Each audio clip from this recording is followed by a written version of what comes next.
ತಾಯಿಯನ್ನು ಹೊತ್ತ ಭೂಮಿಯನ್ನು ಮರೆಯಬಾರದು. ಆದರೆ ನಾವು ಹಳ್ಳಿ ಮತ್ತು ವ್ಯವಸಾಯವನ್ನು ತೊರೆದು ನಗರದ ಕಡೆ ಪ್ರಯಾಣ ಬೆಳೆಸುತ್ತೇವೆ.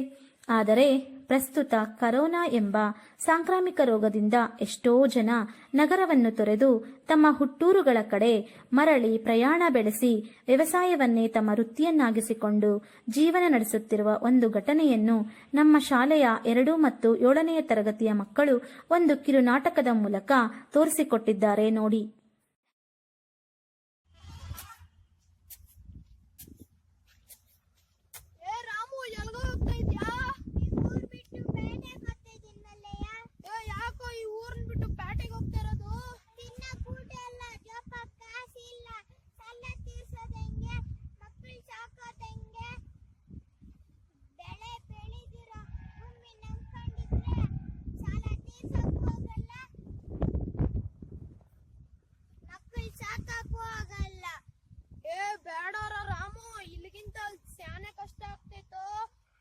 ಕರೀತಾರ ಊರ್ನ್ ಬಿಟ್ಟು ಕರೀದಿರೋ ನಗರಕ್ಕೆ ಹೋಗ್ತಾ ಇದೀನೋ ಯಾಕೋ ಹೋಗ್ಬೇಡ.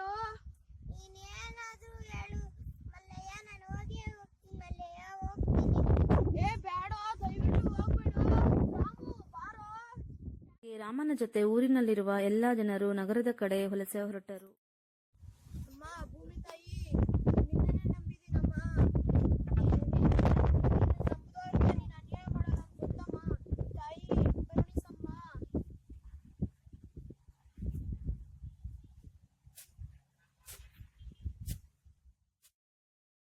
ಹೀಗೆ ಮಲ್ಲಯ್ಯ ವ್ಯವಸಾಯವನ್ನು ಪ್ರಾರಂಭಿಸಿದ.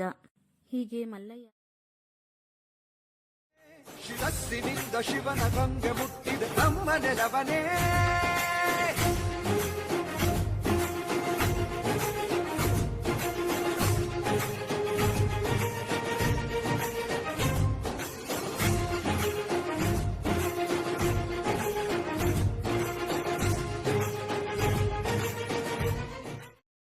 ಈ ಸಲ ಮಲ್ಲಯ್ಯ ಪಟ್ಟ ಕಷ್ಟ ವ್ಯರ್ಥವಾಗದೆ ಭೂಮಿ ತಾಯಿ ಆತನನ್ನು ಕರುಣಿಸಿ ತುಂಬಾ ಚೆನ್ನಾಗಿ ಬೆಳೆ ಬೆಳೆಯುವಂತಾಯಿತು.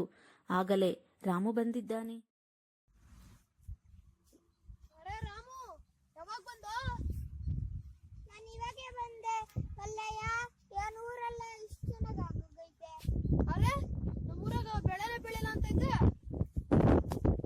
ಅಲ್ಲೋಡಲ್ಲಿ ಎಷ್ಟು ಚೆನ್ನಾಗಾಗೈತೆ, ಸಂಪಾದನೆ ಇಲ್ಲ ಅಂತ ಇದ್ದೆ. ನೋಡಿ ಇವಾಗ ಈ ಊರಾಗಿದ್ದಿದ್ರೆ ಸಾಲನೆಲ್ಲ ತೀರ್ಸ್ಬೋದಾಗಿತ್ತಾ, ಮಕ್ಕಳನ್ನೆಲ್ಲ ಸಾಕ್ಬೋದಾಗಿತ್ತಾ. ಆಯ್ತು ಮಲ್ಲಯ್ಯ, ತಪ್ಪಾಯ್ತು. ಇವಾಗೆ ಹೋಗಿ ಊರಿನವರೆಲ್ಲ ಕರ್ಕೊಂಬರ್ತೀನಿ ಮಲ್ಲಯ್ಯ. ರಾಮು ನಗರಕ್ಕೆ ಹೋಗಿ ಆ ಊರಿನ ಎಲ್ಲಾ ಜನರನ್ನು ಕರೆದುಕೊಂಡು ಬರ್ತಾನೆ. ನಾವು ಸ್ವಲ್ಪ ದೊಡ್ಡ ತಪ್ಪು ಮಾಡಿದ್ದೀರಿ ಮಲ್ಲಯ್ಯ, ಎಲ್ರಂಗೆ ಕೇಳ್ಬೇಕಾಗಿತ್ತು.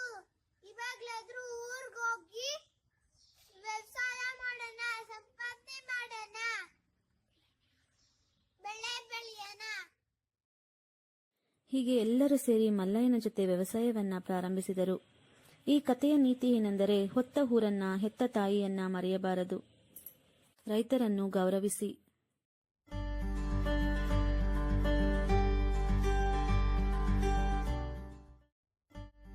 ರೈತರು ನಮ್ಮ ದೇಶದ ಬೆನ್ನೆಲುಬು. ಅವರು ಹೊಲದಲ್ಲಿ ಕಷ್ಟಪಟ್ಟು ದವಸ ಧಾನ್ಯ ಬೆಳೆಸದೆ ಹೋದರೆ ನಾವ್ಯಾರೂ ಬದುಕಲು ಸಾಧ್ಯವಿಲ್ಲ. ಆದರೆ ಆ ಶ್ರಮಜೀವಿ ರೈತರ ಬದುಕು ಇತ್ತೀಚಿನ ದಿನದಲ್ಲಿ ಕುಗ್ಗಿ ಹೋಗಿದೆ. ನಾವು ಅವರನ್ನು ಪ್ರೋತ್ಸಾಹಿಸೋಣ, ಕುಗ್ಗಿ ಹೋಗಿದ ಅವರ ಬಾಳನ್ನು ಬೆಳಗಿಸೋಣ, ಅವರ ಶ್ರಮವನ್ನು ಗೌರವಿಸೋಣ. ಇಂದು ರೈತರ ದಿನಾಚರಣೆ. SCA ಪ್ರೈಮರಿ ಮತ್ತು ಹೈಯರ್ ಸೆಕೆಂಡರಿ ಸ್ಕೂಲಿನ ವಿದ್ಯಾರ್ಥಿಗಳು ಮತ್ತು ಸಿಬ್ಬಂದಿಗಳ ಪರವಾಗಿ ನಾವು ರೈತರಿಗೆ ಶುಭವನ್ನು ಕೋರುತ್ತೇವೆ. ಆಶಾ, ಪ್ರಾಂಶುಪಾಲರು, SCA ಪ್ರೈಮರಿ